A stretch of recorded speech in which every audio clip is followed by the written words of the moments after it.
ሰላም ሰላም ውድ ቤተሰቦቻችን እንኳን ወደ ስማርት ቲዩብ በሰላም መጣችሁ እያልኩኝ ዛሬ ደግሞ ጽናት ክፍል 83 እንደዚህ አድርገን እናቀርብላችኋለን። ተከታተሉን። አብራችሁን ስለሆናችሁ እናመሰግናለን።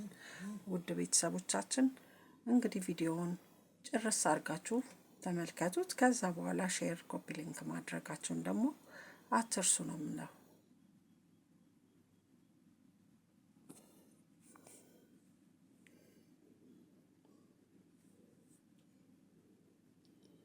እንግዲህ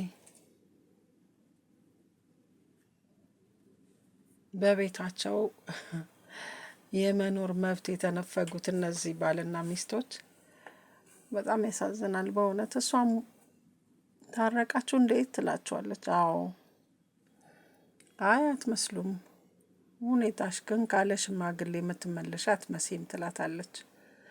በጡት ማስያዣና በቢጃማ ሰውነቷን በተገላለጠ ልብስ ተቀምጣ እሱን ለማባበል የምትሞክር ነው የሚመስለው።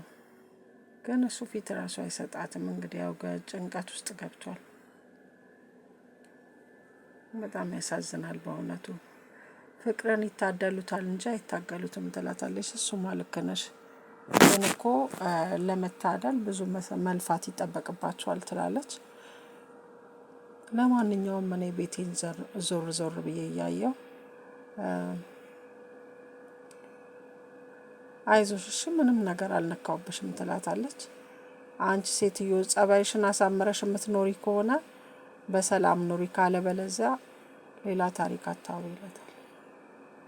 ላይክ፣ ሰብስክራይብ እና የደወል ምልክቷን መጫናውን እንዳትረሱ እላለሁ። ውድ ቤተሰቦቻችን ምን ብሎሽ ይሆን ግን ትላታለች።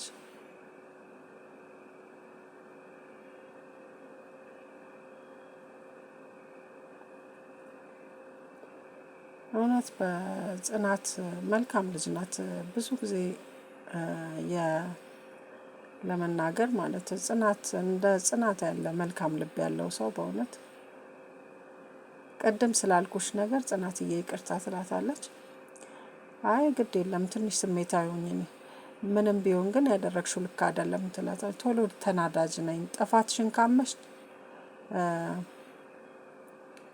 ይቅርታ መጠየቅሽን አቁሚ ትላታለች። ሲጀመር እኔ ይቅርታ መጠየቅ አልችልም። አይ ተገደሽ ነው እንዴ ይቅርታ መጠየቅ አልወድም እና ተገደሽ ነው እንዴ ይቅርታ መጠየቅኝ ትላለች። አይ ሲጀመር እኛ እኮ ይቅርታ መጠየቅ ሁሉ ነገር ማድረግ እንችልበታለን፣ እናውቀዋለን ትላታለች። ለእኔ ግን ቤቴ፣ ትዳሬ፣ ሁሉ ነገሬ ሲጀመር እኔ እሱ ምንም ቢሆን ለኔ ጉዳይ አይደለም። ትንሽ እዚህ መቆየት ስላለብኝ ተስማምተን በሰላም እንኖር ትላለች። እባክሽን ከኔ ጋር መጣላታሽን አቁመሽ በሰላም እንኖር፣ እዚህ መቆየት አይቀርም። ካሁን በኋላ እንግዲህ ጣጣዬን ጨርሼ ነው የምመጣው ትላታለች። አይ ይሄ ሺሻ ምናምን ባትጠቀሚ ጥሩ ነው፣ ቤት ብቻ ሳይሆን ሌላም ቤት ባትጠቀሚ ጥሩ ነው። አይ እባክሽ እኔ በብዙ ችግር ውስጥ ያለው ሰው ነኝ። ለሰው መድኃኒቱም ሰው ነው፣ ለሰው ደግሞ ችግሩም ሰው ነው ትላታለች። አይ እኔ የምልሽ እኮ ሱስሽን ብትታዩ ጥሩ ነው፣ አይጠቅምሽም ብዬ ነው ያልኩሽ። ሱስ በጣም ጎጂ ነገር ነው፣ ብዙ ጥቅም አለው ብዬ አላስብም። ስለዚህ ሱሱን ብትታዩ ጥሩ ነው፣ ለሰው ማመለካከት ጥሩ ይሆናል ብዬ አላስብም እና ብትታዩ እላለሁ። ጽናትዬ እስካሁን ከልብሽ ይቅርታ አላልሽኝም አይደል? ኧረ ብያለሁ። ፊትሽ እኮ ልክ አይደለም። አይ ትንሽ ራሴን ስላመመኝ ነው እናቴ። ምንም ነገር ቢፈጠር በፍጹም አንቺን ማጣት አልፈልግም ይላል። በእውነት ከልቡ ነው ይሄ ልጅ የሚለው። ግን አይ እኔ አይኔን ታስሬ እንኳን ልምራሽ ብትለኝ እመራልሃለሁ፣ መቼም እንዳትተወኝ፣ በፍጹም አልተውሽም ይላታል።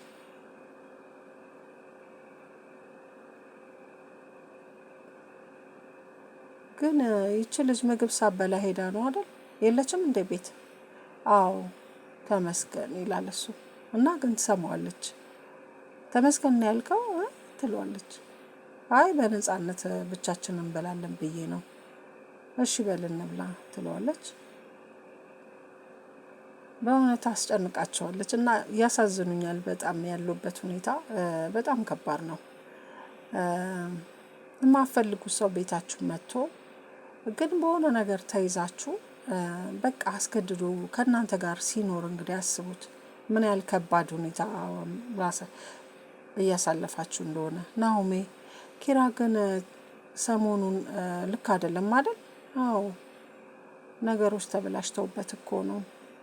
አይ ቢሆንም ግን ጽናትን ይቅርታ መጠየቅ አለበት። አይ ስትታይ ግን ልጅቷ ችግረኛ አትመስልም፣ ብር ያጣች አትመስልም። አእምሮ ሰው የሚቸግረው እኮ ገንዘብ ብቻ አይደለም። ገንዘቡንም ጤና ይናፍቅሻል ብቻ።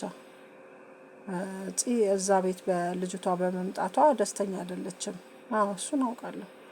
ላይክ ሰብስክራይብ እና የደውል ምልክቷን መጫኗን አይርሱ እላለሁ። አእምሮ ትንሽ አልሽው እንዴት ማለት? አይ ጽናትን አስደብሮ ትንሽ ነገር አይባልም ብዬ ነው። እሱ ሰውን ስታፈቅር እኮ ያየው ሁሉ ነገር እኮ ብዙ ነገር የኔና አንቺስ ፍቅር እንዴት ነው? እንደ ፀሐይ ማለት ያቃጥላል ማለት ነው? አይ ልክ እንደ ጠዋቷ ፀሐይ ደስ ይላል ማለት ነው። አዎ ዛሬ በህይወቴ ውስጥ ትልቅ ብርሃን ነክ ትለዋለች። ዋ ቅልጥ እንዳልልብሽ በኋላ እንደ ፀሐይ ቅልጥ ብዬብሽ እንደዚያ ታሞግሽኝ ምናምን ነገር ይላታል። ሙገሳ በዛብኝ እያለ ነው። ነይ ነይ እኮ ነው የምልሽ ነይ ይላታል። እህቴን ልቀቋት ትላለች። ወይኔ ወይ በቃ እህቴን ልቀቋት እኮ ነው የምለው። እህቴን ልቀቋት እባካችሁ፣ እህቴን ልቀቋት። ያመማት ይመስላል። እህቴ ታለች ምናምን ነገር ትላለች። አይ አንቺን እያየሁሽ አልነበር እንዴ ትላለች። ደህና ነሽ? አይ ምንም ደህና ነኝ። መጋኛ ነው ሂዱ ግቡ በቃ እኔ ደህና ነኝ ትላቸዋለች።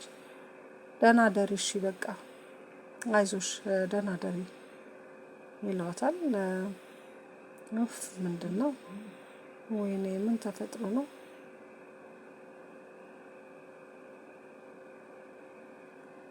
ተጨንቀዋል ምናምን ይላሉ። በጣም ተጨናንቀዋል። ያሉበት ሁኔታ ትንሽ የተደናገጡ ይመስላል። እንግዲህ ጽናት ድራማ ሁልጊዜ ማወዛገቡን እንግዲህ አያቆምም። ሰላምሽ አሁን እንዴት ነው? ደህና ነሽ አይደለ ትላታለች። ደህና ነኝ። በሉ እንግዲህ ሰላም ሁኑልን ውድ ቤተሰቦቻችን። በቀጣይ ስራ እስከምንገናኝ ደግሞ ቻው ቻው።